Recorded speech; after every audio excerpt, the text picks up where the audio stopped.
Hi everyone, it's Shell from Shell Crochet. Welcome to my April update. Let's talk whips, FOs, and grannies.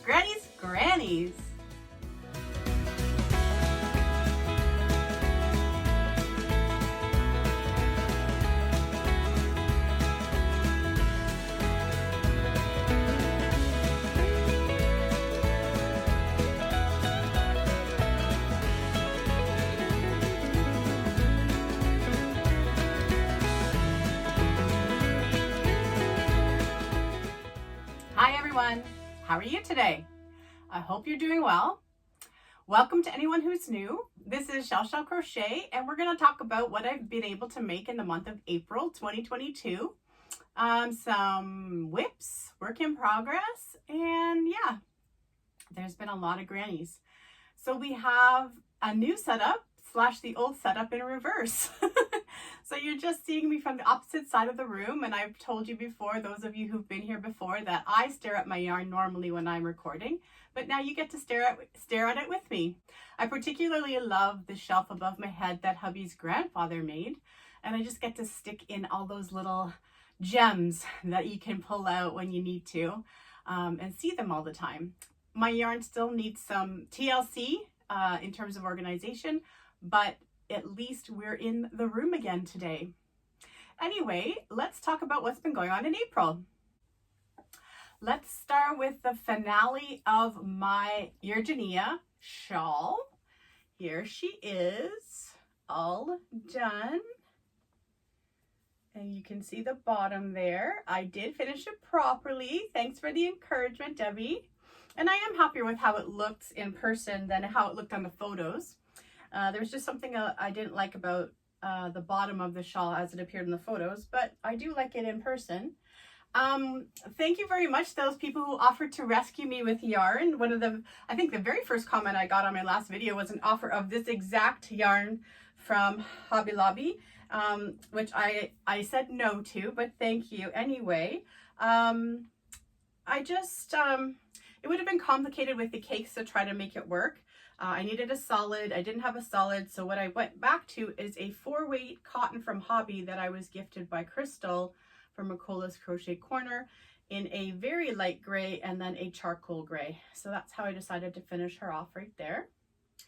And this is awesome. I'll try to get a better picture, or maybe I'll swap out what I'm wearing in a little bit so you can see it on me, but it's nice and big and it's so drapey, and I love the blocking of the colors. And it worked out just fine in the end. And this will be a definite make again project. And we'll see how it goes. I'm still trying to decide about yarns for that. So maybe late summer, early fall, this will come back into another project for me. So I loved making this. It was great. Thanks again to Krista from the Secret Yarnery. That tutorial and walking through how to use those charts was awesome. And I love the yarn. The original cakes that made up the bulk of this shawl were actually a gift as well from Debbie, the Canadian crocheter, and they came from Hobby Lobby. This is probably a good time to say that anybody I talk about or any patterns and tutorials I reference will always be linked in the description box of these videos. And speaking of Debbie, she sent me some happy mail, and it was 2 of her beautiful bags. They're different and they're both gorgeous. So you got a little bit more of a denim blue here with some different panels sewn. I love it. And lots of room. Can't wait to put something in here. So this is number 1. Awesome. And this is number 2. I think it's a slightly different shape. I love them both. And this one's so springy with the flowers and the butterflies. All the different patterns. Yeah, they're both awesome. She's so talented. She had told me she was sending me a bag, but they multiplied and she sent me 2 bags, and that is so kind of her. I was so grateful to get these, and thank you, Debbie, again for spoiling me. Just love them both. It is really cheery to work on projects and think of people who either made the things or gifted you the things, or in this case both, when you're working on them. So that's really nice. Thank you so much. And thinking about people, I'm just going to take a moment right here to say that I was really sad to hear the news that our good friend Sharon from Sharon's Crochet Corner passed away earlier this week. It was very shocking. I'm sure a lot of people found it shocking as well, but she was such a joy to me, and I just really am grateful that I got a chance to know her for the length of time that I did. And condolences to all those who are sharing in the sadness around Sharon. This might be a good time to talk about what I'm wearing. So that was just me, so you could see the full view of the top. It ended up not being as cropped as I thought it was, but it still works the way it is. I'm very happy with it. It'll go great over tank tops. A little pop of color for the summertime. It goes with a lot of things, jeans, black, white, whatever you want to be wearing. So, and I'm just gonna have to test out my theory that this Shawl In A Ball is a lot lighter weight than some of the tops that I've made out of cotton in the past. So I will let you know, but so far so good, and I'm really happy with it. It's such a simple make. It's a panel style make. I've talked about it a bunch of times before.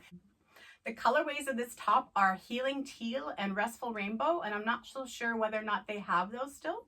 So yeah, I just color controlled where I could, let it flow where I could. It's not identical on both sides, but it's similar enough. And yeah, I hope to get quite a bit of wear out of this. It's pretty much all double crochets. I used a nice big hook so it would have a natural mesh feel to it. And yeah, the whole idea was for it to be loosey-goosey for the summertime. So I hope and think I accomplished that. If you have any questions about it, just leave me a note in the comments and I will answer. Hey everyone, another clip. This one is about the cotton granny blanket.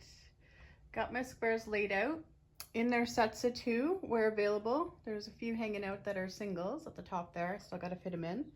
And this blanket is going to be 7 by 8. Oh, you're getting a sneak peek here at a little C2C I'm working on there that my iPad is sitting on top of. Anyway, back to the squares. I'm having a bit of a celebratory moment because I am down to trimming my very last square.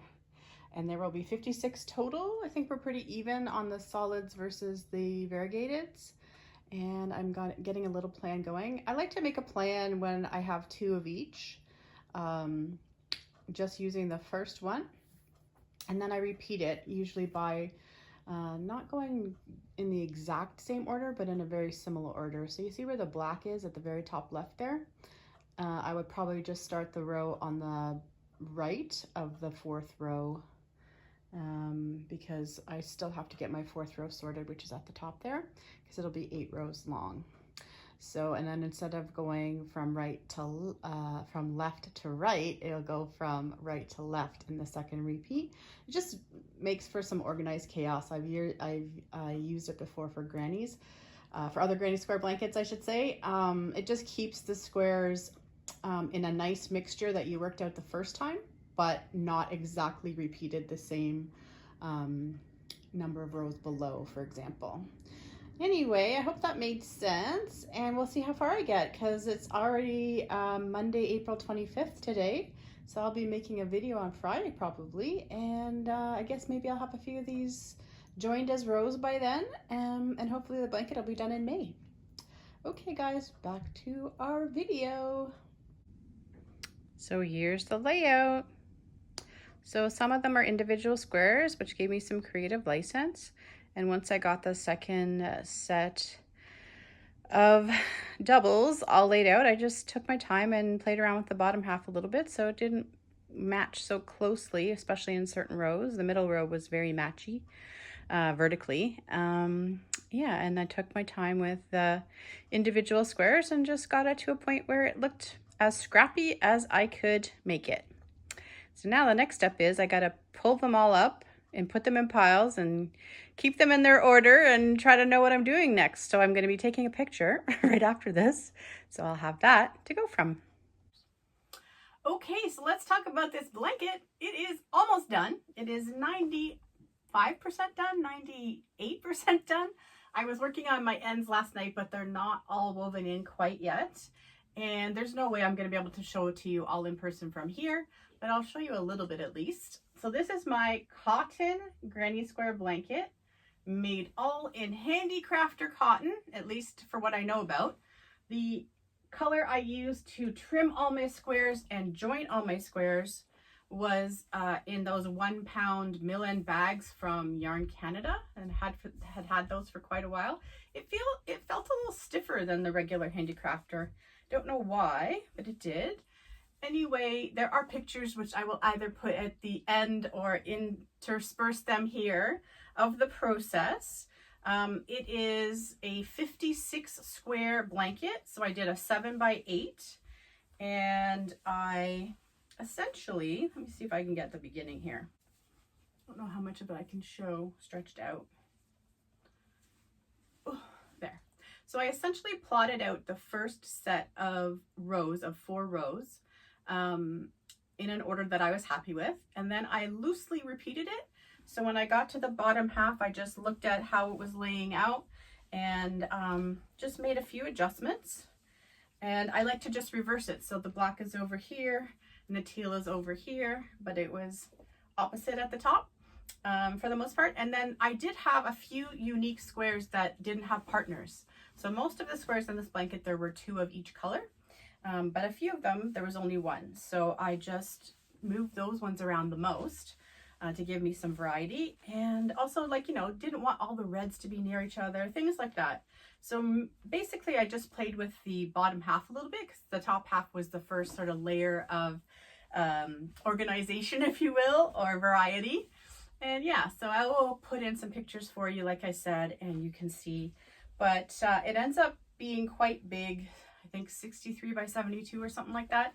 The squares each individually measure 9 inches, and then of course you gain a little bit here in the join. And I basically whip stitched all the squares together. Let me get it so you can see it a bit. There, I'll lie it on me.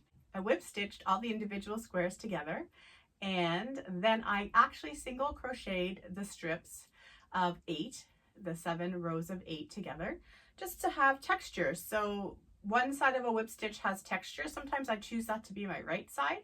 Sometimes I choose it to be my wrong side. So in this case, it's the wrong side, and all of the sort of flatness is on the front, and all the sort of texture and the single crochet join is on the back. But I consider it completely reversible. I changed directions with these grannies so that I would purposely have the extra texture from that. And I like it. I like it both sides. Doesn't matter to me. I just thought I'd see if it felt any faster doing the single crochet for the longer rows once they were joined, to do the row joins, but it didn't, because I still did it when I whip stitch. Just to backtrack a bit, I like to whip stitch on the 2 stitches that are closest together. So not under all 4 loops, 2 and 2, under the back loop of the first one and the front loop of the other, and it gives a nice texture on the opposite side. So for the single crochets, I did the same thing. I single crocheted using only those 2 loops, not all 4 loops. So it takes a while to make sure you're matching up and do any corrections along the way, as you probably well know.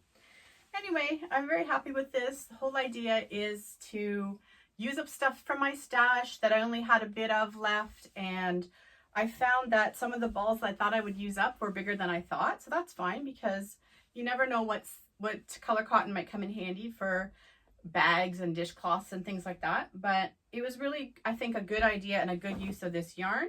I'll also be able to remember projects I've made that have left and have gone on to be gifts or whatever by the different squares in this blanket. So very happy with that.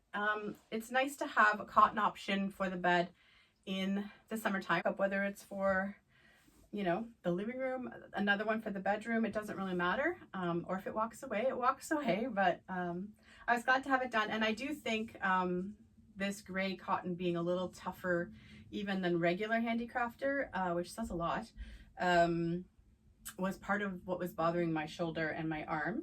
So I did have to take my time with it, but I was happy to actually be able to check it off the list in April, because I still have, today's the 29th, so I still have the rest of today and tomorrow to get these ends woven in and still count it as a full accomplishment. And then she will get washed and dried, and she will soften up like nobody's business and be around for a long time to come. I think I said everything. I know I've talked about it before in terms of the grannies, so any questions, let me know. So at the beginning of the month, when I was still trying to decide how my shoulder and neck and all of that stuff that's all linked up was feeling, I decided to step away from the cotton, and I was like I didn't know what to do. I didn't want to like jump into a big project in case it wasn't going to work out. So what did I do? I made more grannies.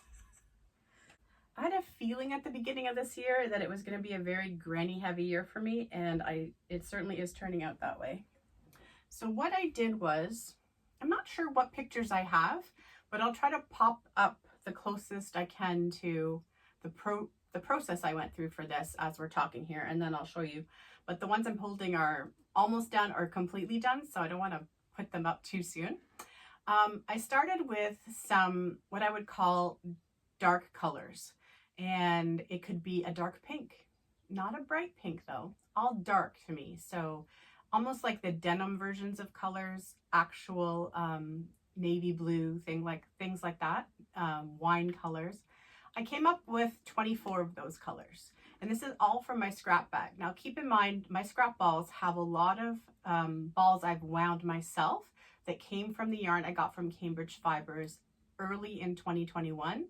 That was tangled yarns. So most of it is acrylic, most of it is 4-weight, and it all got wound up into balls over a period of time.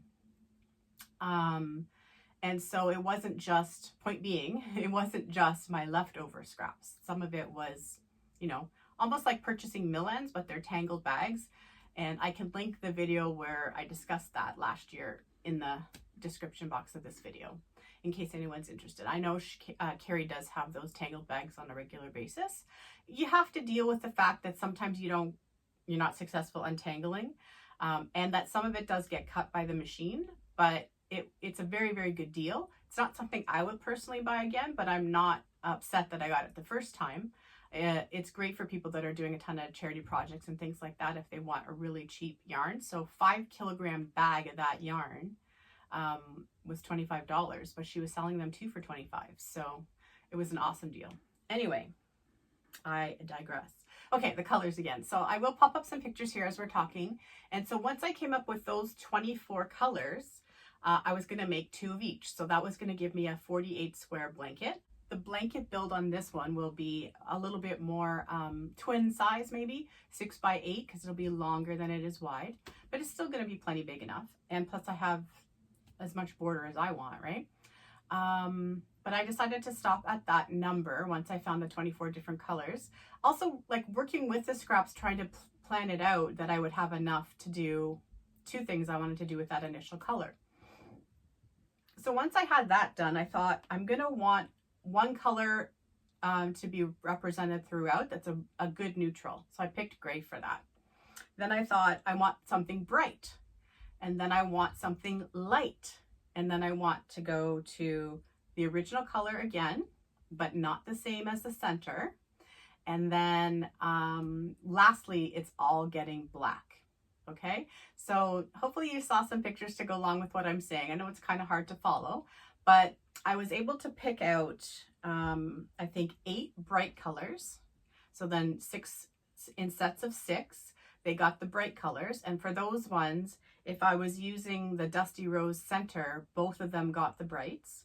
And then for the lights, I had 6 different light colors. So I again organized them now in groups of 8 for all of them to get their light colors. It was just kind of a way that I could organize it to make it different, so that all the centers didn't have the same stripes going on in them as it kept going on.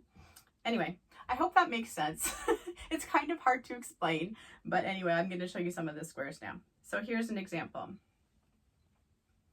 This one started with the Dusty Rose color, and as I said, they all got the gray. On this one, the bright color was the green, and the light color was this very light silver I have. And then it was partnered up, so I partnered them up with the navy blue centered squares. So this one got navy blue around the outside. This is the other pink square. So you can see that it happened to get the same bright color, but a different light color. So it's got a light pink instead of the light silver, and it's got the navy blue. And then the navy blue centers have navy blue, gray. This one has bright teal, light yellow, and then back to the pink. And this one has navy blue, gray, bright teal, light lilac, and back to the pink. So you can kind of see what I'm meaning by changing them up to be not exactly the same, but similar. I had to have some way of keeping it organized in my mind so that I could keep going with my project.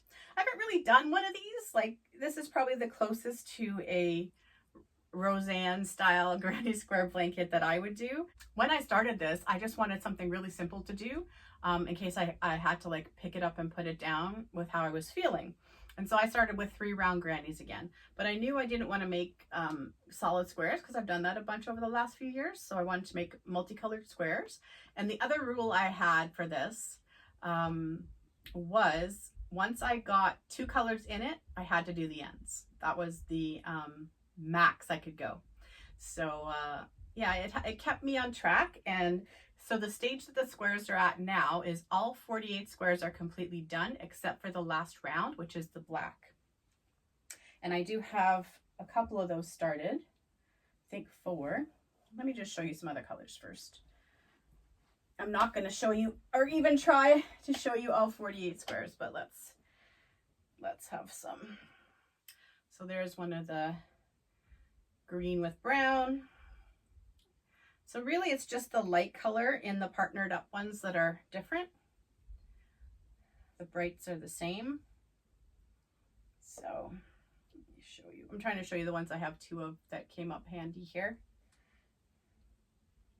They look so different depending on what colors they got added to them.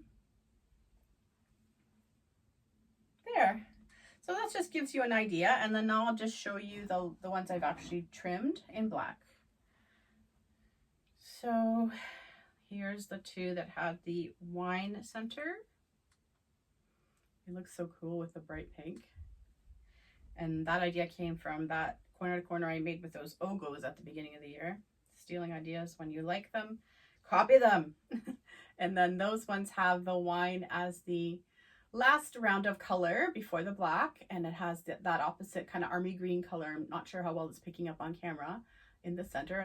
And that came from some of the cakes I used for hubby's blanket at the beginning of the year. So this was what it was intended to be. It was a very motivating project because of all the color. Color really helps my brain.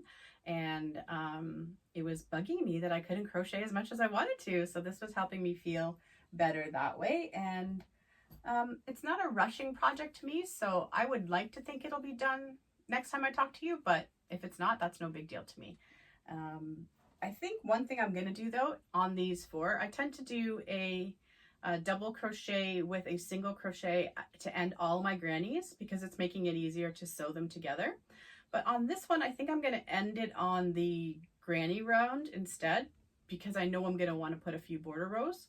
So I may take off the single crochet on these 4 that are done and end it with just granny stitch. We'll see. We'll see. To be determined. Anyway, those are made with a 6mm hook, as was the cotton blanket. I always include the hook information in the description box of the video. And I think that should be it on that. If you have any questions, let me know. So that brings me to my whips. That was a whip and a finished object, depending on how you want to look at it. But because I had that bag out that had all of the yarn balls in it, the scraps, so to speak, I wanted to keep going with what's in that bag. And because I'm doing the 2 temperature blankets, I have sort of other stash yarn that seems like it would be enough for those blankets, or more than enough. So it's kind of creating scraps, or I know I can borrow from the same colors. So that's all going into this project. I started a C2C blanket. It started down here. It's the only end I let myself leave because I'm also making sure that I don't go too many sets on this without doing my ends, just to keep myself honest. And it is a scrap blanket.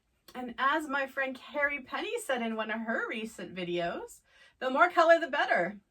The more color, the scrappier they look, I think is how she put it. And we're still increasing on this side. And that gold yarn is currently attached. And I'm doing sets of 4 and sets of 2. And so I'm considering one of these a set of 6. And then I want to end on a set of 4 because I started on a set of 4. So I just had to cut my first decrease 2 rows earlier, but that's no big deal, just to give myself a way of keeping track. And there's my straight side there, my straight edge there, it's coming up. So I'm hoping that it'll work out that I do 5 sets in the middle before I start coming back in to close it off. I just wanted this to be lapgan size. So the width is this way. We'll hold it up this way.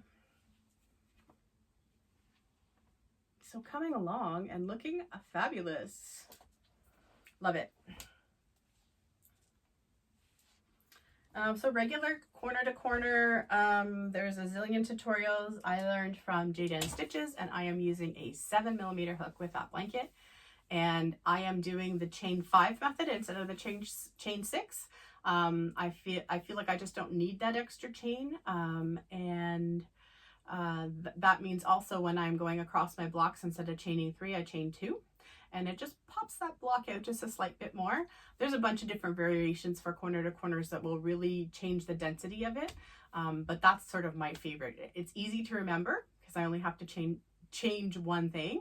So when I'm chaining 5, I only chain 2. When you chain 6, you chain 3. So that's pretty easy to remember. And I love the texture it's giving me using a 7mm hook. So it's going to be nice and drapey as well. Anyway, that's another scrap project I have on the go. And let's talk about the temperature blankets.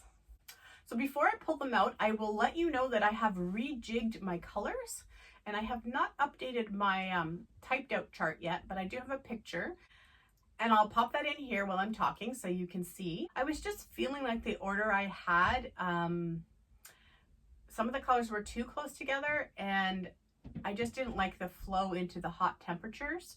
So I rejigged them a little bit, and I am going with colors that make me think of flowers for the warmest temperatures. So hopefully you can see that there. Sun and grass and flowers. That's kind of what I'm going for there. And yeah, so let's pull out the original first. This I heard about from Rose at Rose Likes Crochet.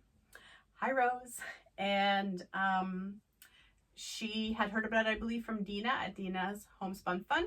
And I will talk about Dina again in a minute. But here's my original blanket based on the high temperatures on Wednesdays for 2022. Just once a month. I only have to do one row. Once a month. I only have to do 1 row a week. And so the winter is at the bottom there. And you can see that we are starting to come into some of these springer, warmer colors. And this one is based on the Granny Ripple by the tutorial by Craig Fiber Spider. And I am using Aran colored scraps to separate out my months. And I also am doing 5 rows every month. So for the months that don't have 5 weeks in them, I pick an average temperature that I think reflects the whole month, not just Wednesdays in that month, but how the weather's actually been. I found quite a bit in the winter that we were getting very warm Wednesdays, and now it's flipping around, and our warmer days have not been on Wednesdays. They've been actually quite cool. But yeah, so, and I just wanted mine to be even in terms of the number of rows in between the divider rows, because blankets tend to walk out of my house, so I wanted it to have a little more of a finished look to it. Because I know people who love color, so they won't mind the variety there, but I just wanted the stripes to look even, and that's why I did it that way for that. So this again is my high temperature one. And as I said, I'd mentioned Dina again. She decided to also do one for the low temperatures. I thought that's a great idea because the temperatures are so different. I'm going to get a completely different look. And I also borrowed from Rose because I was very tempted to do the black as the in-between rows originally. And I never do light colors, so I picked the Aran. And this gave me a way to do both. So for this blanket, I'm actually using Crystal at Bag O' Days tutorial. It's a little bit wider than my other blanket. And actually I modified it slightly to have 4 proper grannies before the decrease. In Crystal's tutorial there's 3, but it's pretty similar. So that's the bottom because it's got 2. And on this one, the black, the divider row, it's only getting 1 stripe, not 2. So the past months are down there, and as you can see, we are getting into the lighter colors of the blues. It's still been very cold in the evenings overnight here in April in Ontario. So we actually, The warmest week was actually here with the bright teal, and we went back into some of the blues, which are in the other part here too. It was colder at night, so the blues didn't come as much into this one, but they're definitely in the other one. So anyway, I'm loving them both. They look really cool together. And again, this one also has 5 rows, but only 1 divider row between each month. So this one will be not quite as long as the other one, but it's a smidge wider. And we'll see. I'm having a lot of fun with those. It's also fun to have to think about which tutorial it is and how to do the decreases.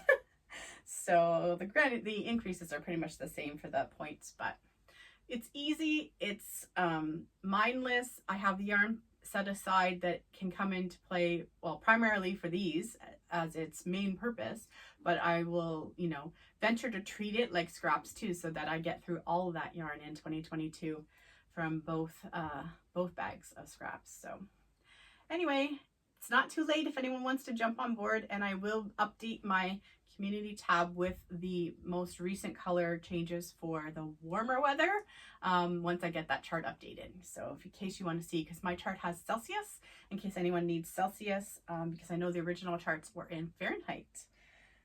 Okay. Hey everyone, just showing you the finished shawl. Look at her, Erigeneia. So we'll talk about this more when I'm on the proper part of the video, but that couch is 89 inches wide. So she's about that.